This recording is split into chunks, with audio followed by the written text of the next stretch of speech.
Oh, my favorite basketball player in the world. Y'all know who that is. It's Kevin Durant. That's a different column than the best basketball player or the GOAT, right? That's LeBron James. And I know Michael Jordan's in that conversation as well. Just for me, LeBron James is the GOAT. And my favorite player to watch is the one that was built best to play the game of basketball in history, Kevin Durant. Right now, he can't play basketball. Hurt again. Injured in warm-ups this time. Look like the layup line. Come on. When the last time you see somebody get injured in warm-ups? Layup line. So obviously he was out for the game, and now there's some concerns that he has a grade 2 ankle sprain, which could cost him the rest of the regular season. Woo! 4 to 6 week injury potentially for Kevin Durant. Just doing a layup. Oh my God. Slipped on the floor, it just looks like, right? In his first home game with the Phoenix Suns. Man, I swear, in these moments, every athlete does it, and I'm sure fans even think this as well.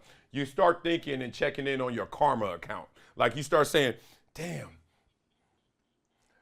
what have I done? Because I've heard stories about all the players that have gotten injured before, right? KD right now, I know some stuff that I've heard about KD. I'm like, is this the karma account coming back to you?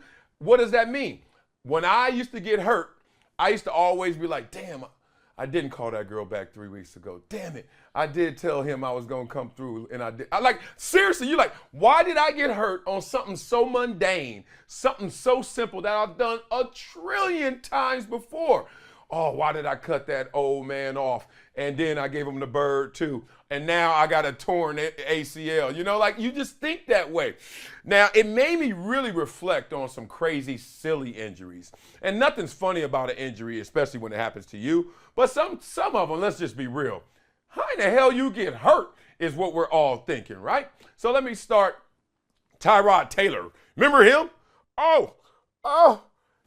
He played for my Chargers too, obviously. So they're giving him a painkiller for his ribs. And they say that's the most painful injury.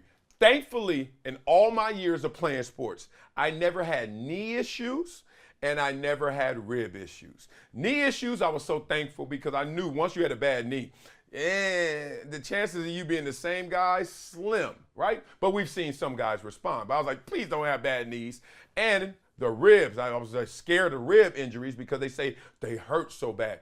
Every breath you take, they say, I mean, everybody I know has got a rib injury. Dude, they be like, dog, I can't live. This shit hurts. So let's get back to this. So Kevin Durant, obviously injured in this moment, made me think, how the hell you get hurt?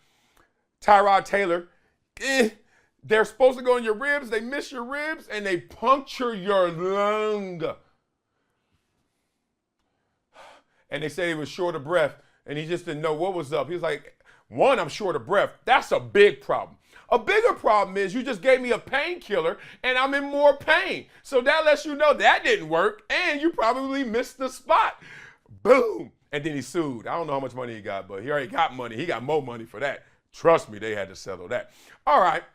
What was the craziest how'd you get hurt injury for me? I take you to Buffalo, where I'm playing with the Bills, my third year. So I got a little bit of status. I ain't the man, I'm not starting, but damn it, they love me. It's funny in sports. You got love for all the starters, different levels, of course, right? The ballers, the pro bowlers, the quarterback. But then the next guy who could actually leapfrog some of those dudes is the great backup. You know, the guy who comes in only for 10, 20 plays, but every time he comes in, he makes a mark. You hear his name. You see him making plays. Like on every team I've been on, especially that struggled, the most popular guy becomes the backup quarterback because he holds all your dreams, all your hopes, all your aspirations. Put him in, we'll win. And I felt like the backup quarterback at this time, third year. Every time I got in the game, it felt like I would make a tackle or get a sack. And they were like, oh, we love Wiley. I was like, but Phil Hansen is the dude, Bruce Smith is the dude, but then they would mess up because they were just out there more at times. And I was out there just so few at times that, guess what? Every time I did something, I shined. But one day in practice, man, damn. I'm sitting there clowning around. I had more energy than those guys. They started. They were sore. In practice, that was my game. So I'm over there clowning around, and Wade Phillips, I remember him walking up to me like, Wiley, what are you doing?